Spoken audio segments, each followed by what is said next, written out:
You're an archaeologist, a real highly educated man. You've studied history, and I know it would be a pure guess, but where are we on the scale of civilizations? What if you went out 100 years?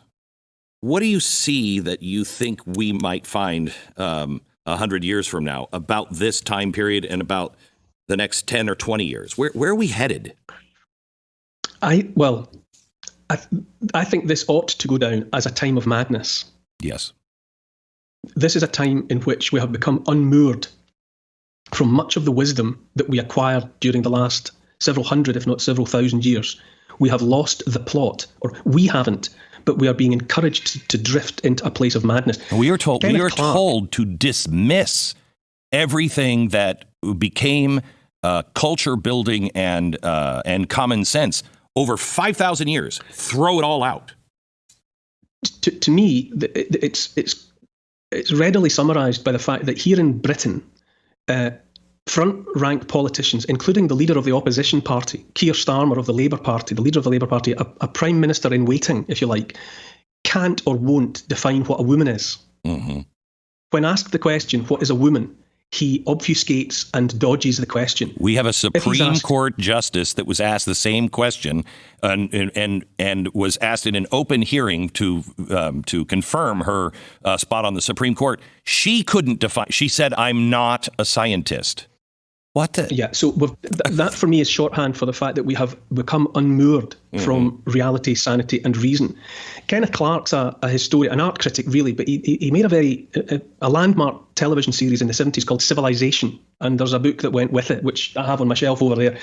And he speculated about where civilization comes from and where it goes. And he said that, in essence, civilizations don't collapse because of pressure from without, from outside, barbarians, correct, whatever. They collapse from within. Mm-hmm. And why do they collapse from within? You mentioned that idea of people for whom freedom becomes too onerous, too much of a responsibility.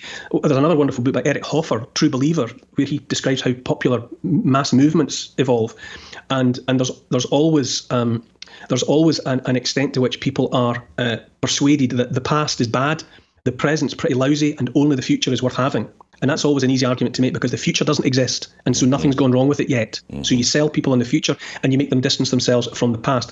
But in Civilization, Kenneth Clarke said that people become exhausted.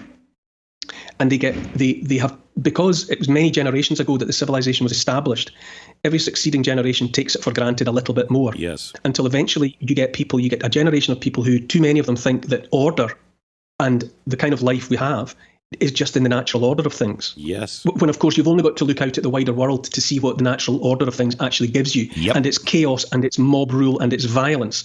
But too many people get too distanced from the hard work of creating civilization and think that civilization just happens. And they become lazy and complacent and they become bored with it. Hannah Arendt, when she talked about the banality of evil, she also suggested that people take their present circumstances for granted and they just want something else, anything else. I think that's the period that we're moving through. And of course, at any point from the future, people will look back and you can always suggest that anacyclosis has a role to play. Now that's a way of looking at the evolution of civilization by Polybius, who was a Greek historian and thinker thousands of years ago. He said that you've got a turning wheel, a rotation, a revolution. You start with a good king who appears out of chaos and creates peace, like a kind of King Arthur, who creates a Camelot, and everything's great. But then his son didn't have to fight for Camelot, so he doesn't care as much. And then his son is even worse, and around him grows powerful men, aristocrats. They eventually overthrow a weak prince, and you've got aristocracy rather than monarchy. The first band of aristocrats are all right as well. They've got ideas. That degenerates as well. They pass the power to their sons and daughters, and eventually it degenerates into oligarchy, which is the rule of rich men who are only in power because they're wealthy. That's where we are. Eventually the people get tired of the oligarchs and they overthrow them. And that means you've got democracy. You've got people power. And the first democracy is good because people had to fight for it and struggle and achieve it and overthrow the oligarchs. But again, a few generations down, it degenerates and you've got people taking democracy for granted, which is where we are now. And that degenerates into mob rule. And we all know about mob rule. We see it in third world countries and all the rest of it. It's chaos. Out of the mob rule rises a demagogue, a charismatic figure who says, follow me and I'll take you to the sunlit uplands again. And the demagogue is false. He's a straw man. He's hollow. The demagogue is eventually overthrown by the good king. And where are we now? Then you're back at midnight Right. again. You're back at the top of the clock, and then the whole process starts again.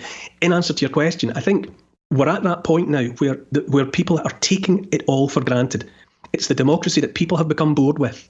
They think that you just have peace on the streets, law and order, equality before the law, safety to walk the streets at night.